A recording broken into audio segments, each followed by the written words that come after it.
মাত্র ৬,০০০ টাকায় আইপিএস দেওয়া হয়, গ্যারান্টি ওয়ারেন্টি সহকারে। বাজারে ১,০০,০০০ টাকার উপরেও আইপিএস পাওয়া যায়, আমার কাছে ৬,০০০ টাকার থেকে শুরু করে একদম ১০, ১২, ১৫, ২০,০০০ টাকা পর্যন্ত বা ৩০,০০০ টাকা পর্যন্ত আইপিএস আছে। এবং কোনো সমস্যা হলে ইনস্ট্যান্ট সার্ভিসিং করে দেওয়া হবে, কোনো প্রকার ঘোরাঘুরির কোনো দরকার নাই। এখানে আসবেন, আসার পরে একটা টাইম দেবো, এই টাইমের মধ্যে বসে থেকে কাজটা করে নিয়ে যেতে পারবেন। এই গরমে ভালো থাকতে হলে আইপিএস অবশ্যই দরকার। ৬০০ ভিএ ৫০০ ওয়াট লোড নেবে, ৮,০০০ টাকার মধ্যে পাবেন ৮০০ ভিএ ৬০০ ওয়াট।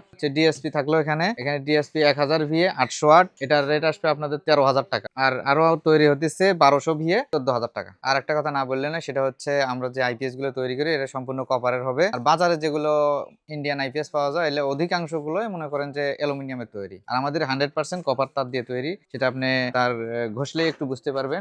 এইভাবে যদি একটু ইয়ে করেন না, তাহলে বুঝতে পারবেন যে এগুলো তামা নাকি অ্যালুমিনিয়াম। আমরা যে রেটে দেই বা যেভাবে দেই এর থেকে বেশি রেট দিয়ে মানুষ কোম্পানির আইপিএস কিন্তু ভালো মান পাচ্ছে না। সাইন ওয়েভের জায়গায় স্কোয়ার ওয়েভ দিচ্ছে, আবার তামার জায়গায় দেখা যাচ্ছে অ্যালুমিনিয়াম দিচ্ছে। আর দেখা যাচ্ছে একটা মাল ২-২.৫ বছর যাওয়ার পরে নষ্ট হয়ে যাচ্ছে, কিন্তু আমাদের তা নেই। আইপিএস মূলত ৪ ধরনের হয়ে থাকে: square wave, sine wave, modify sine wave আর ডিএসপি পিওর সাইন। এই ৪টা কোয়ালিটির হয়। এগুলো হলো আপনার ৬০০ ভিআর থেকে শুরু করে একদম উপরে ১২০০, ১৫০০, ২,০০০, ৪,০০০ ভি এরকম। তো আমরা মূলত শুরু করি ৬,০০০ টাকার মধ্যে। ৬,০০০ টাকা থেকে শুরু করে ৩০,০০০, ৩৫,০০০ টাকা পর্যন্ত করে কাজ। আইপিএস এর পাশাপাশি সোলার সিস্টেম আছে, যারা হয়তো কারেন্ট ছাড়াই চালাইতে চায় দিনের বেলা, এরকম আমরা এমপিপিটি সহকারে সোলার আইপিএস তৈরি করে দেই। যারা ক্রয় করবে তাদের জন্য তো আমাদের ১ বছরের গ্যারান্টি থাকবে, পরবর্তী ১ বছর হলো আমরা সার্ভিস ওয়ারেন্টি দেবো। ভালো জিনিস নিতে গেলে ব্যাকআপ একটু কম হবে, আর যদি স্কোয়ার ওয়েভের মধ্যে দিয়ে নেন তাহলে মনে করেন যে ব্যাকআপ টাইম একটু বেশি পাবেন। বাংলাদেশে তো টেকনিশিয়ান বা উদ্যোক্তার কোনো মূল্য নাই। আমি সবসময় দেশ নিয়ে চিন্তা করি, আমি কে কি বললো না বললো ওটা নিয়ে আমি কিছু ম্যাটার করি না।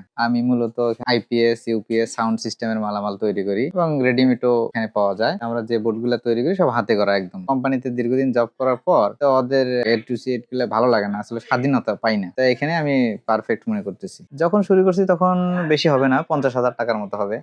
কাস্টমার তো আগে থেকে দেখা যাচ্ছে একজন মাল নিয়ে গেছে, সে ভালো ফিডব্যাক পাইছে, ও আবার ১০টা কাস্টমার এখানে দিছে। এভাবে মনে করেন যে এখন যে অবস্থা, কাজ করে ফুল পাচ্ছি না। সাউন্ড সিস্টেম থেকে আসা, তো তারপরে ট্রান্সফরমার বাইন্ডিং করা, এইভাবে আস্তে আস্তে আস্তে আস্তে করে একদম আইপিএস এর আর কি A to Z।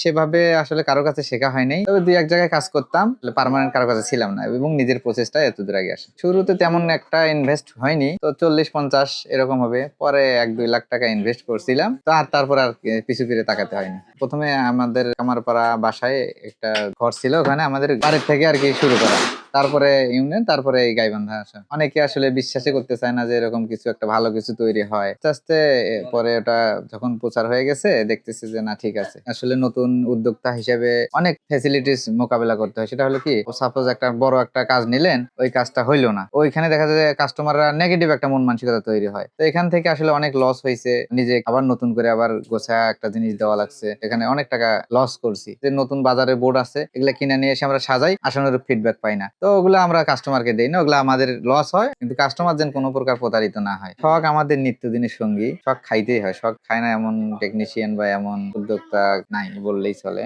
তবে একদিন আমি হঠাৎ করে এমন শখ খাইছি, আটকাই গেছিলাম, প্রায় কারেন্টে আটকাই গেছিলাম। পরে আসলে সেন্স তখন কাজ করে না, যতটুকু করে খালি উদ্ধার হয় কিভাবে এরকম। বাজারে আমি তো মনে করি যে ইন্ডিয়ান আইপিএস না কিনে আপনারা দেশীয় প্রোডাক্ট কিনুন, এবং সবার কাছে নেওয়ার দরকার নাই। যারা অথরাইজড ভালো তৈরি করতে পারে এরকম, আমি বলি যে নেওয়া লাগবে তা না। অযথা লোকাল ভাবে নিলে আপনারা প্রতারিত হন, বাংলা মাল ভালো না, বাংলাদেশি মাল ভালো না, এই কারণেই মানুষ মনে করেন যে নেগেটিভ ধারণা পায়। ভালো টেকনিশিয়ান বা ভালো ইয়ার কাছে নেবেন, তাইলে মনে করেন যে জিনিসটা ভালো